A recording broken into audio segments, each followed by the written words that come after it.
What's up, everybody? My name is Shannon and I am still waiting for my Satyr, and today we are talking about Star Wars: A Crash of Fate by Zoraida Córdova. So this is one of the tie-in novels to Star Wars Galaxy's Edge, which you can now visit because it is now open. Isn't that amazing? And mostly what this book is serving to do is give you kind of a tour of Black Spire Outpost, and for those of us who haven't been there, I think it's really nice that you kind of get to walk the streets and kind of see the layout and get to interact with all of the characters. And I, for one, am very interested in seeing some of the Easter eggs that have been placed in this book actually in the land, and being able to visit a couple of the places that our main characters, Jules and Izzy, get to go to. Now, this book is structured in that Jules and Izzy, our two main characters, were best friends when they were very young, but then Izzy leaves the planet and she comes back 13 years later, and these two literally crash right into each other, and they spend the whole day together. They go through Batuu, there's this kind of plot unraveling, and they come together. This is a romance novel, and what I really do like about it is that this is unapologetically a romance novel, and it was very important to the author that there be more kissing in Star Wars. She was very inspired by Claudia Gray, and she just really wanted to give a romance, and she just wanted to tell her story in that kind of context. With that being said, this type of romance is not necessarily my cup of tea. It is a very rot your teeth kind of fluff. It's just so fluffy. There is no angst. It's not a slow burn. This only takes place over 24 hours, and that's fine. If that is your jam, awesome. You're gonna love this book, and I know that that's a lot of people's jam. I gotta hurt a little bit.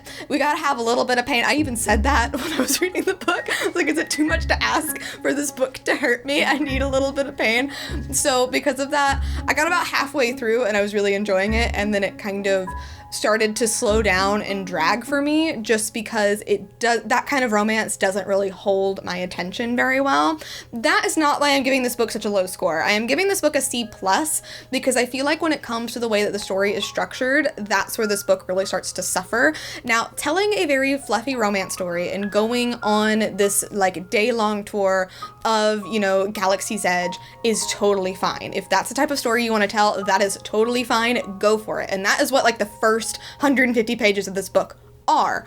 Where it starts to really suffer is that there is a plot that is kind of forced into this narrative, and it doesn't fit, it doesn't work, and it was just very confusing. I never really understood why it was happening, and I could definitely see ways where you could have still had everything remain the same, but just change like one or two things, and it would have flowed a lot better. And because of that, it just really took me out of it, and by the time I got to the end of this book, I was really ready to be done, mostly just because you know where it's going, you can see where it's going, and it started to feel like it was going on for too long. There are some great moments in this book, and I really did enjoy the very beginning of this book, but as it kept going, it just felt like things could have been just tweaked here and there and kind of moved things around, and largely this is all just like a personal choice. Personally, I prefer meteor stories, I prefer a meteor romance, but this is a very light and happy story, and I do think it was done very well. That's just my opinion on it. I do think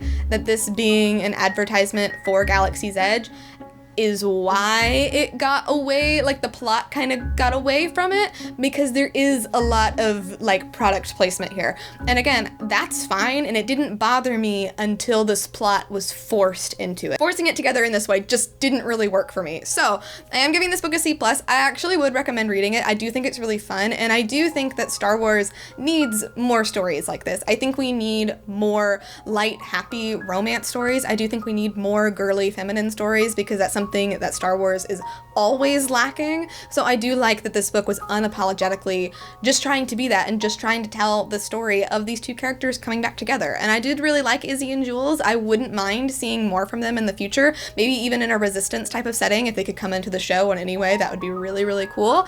But yeah, so I would recommend it. If you're looking for a meaty story, or if you're looking for details about things, you're not gonna find it here. There are some there's one or two interesting things that you can pull out of this book, and I will be talking about that on my podcast, Lipstick and Lightsaber, so if you're interested in all in that, we're going to be discussing it next Tuesday in part of our huge Crash of Fate discussion, so definitely go and check that out. But thank you guys so much for watching this video. If you liked it, be sure to hit that like button down below, and don't forget to subscribe so you can talk books with me every week. That is everything got for today, and I will see you guys next time. Bye!